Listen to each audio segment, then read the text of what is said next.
Dammam Malappuram ജില്ലാ cricket കൂട്ടായ്മ ഇഫ്താർ സംഗമം സംഘടിപ്പിച്ചു. യുവത്വത്തെയും നവതലമുറയെയും അടിമകളാക്കുന്ന വലിയ മഹാമാരിയായ ലഹരിക്കെതിരെയുള്ള സന്ദേശം കൈമാറൽ കൂടിയായി മാറി ഈ വർഷത്തെ ഇഫ്താർ സംഗമം.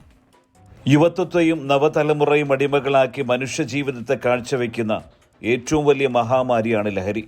അതിനെ നേരിടാൻ പ്രവാസ ലോകത്ത് ശക്തമായ പ്രതിരോധം തീർക്കുന്നുവെന്ന് പ്രഖ്യാപിച്ചുകൊണ്ടുള്ളതായിരുന്നു ദമാം മലപ്പുറം ജില്ലാ ക്രിക്കറ്റ് കൂട്ടായ്മയുടെ ഈ വർഷത്തെ ഇഫ്താർ സംഗമം.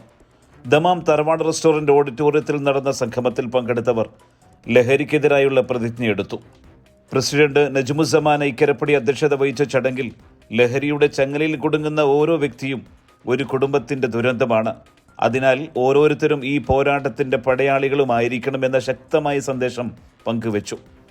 Chairman Saleem P Kareem, general secretary Yunus Valanchery, Suhaib Azeez, Imtiyaz Sajeer, Yusuf Malappuram, Sabith Chirakkal, Jafar Chelari, Ibrahim Sadath, Rishad Malappuram, Fakhruddin, Muzammil, Mansoor, Sadiq എന്നിവർ സംഗമത്തിന് നേതൃത്വം നൽകി. ലഹരിക്കെതിരെ ഉണരൂ, യുവത്വത്തെ രക്ഷിക്കൂ എന്ന മുദ്രാവാക്യമുയർത്തിയ ഈ മഹാസംഗമം പ്രവാസ ലോകത്തെ ലഹരി വിരുദ്ധ പോരാട്ടത്തിന് പുതിയ മാനം നൽകാൻ കഴിയട്ടെ.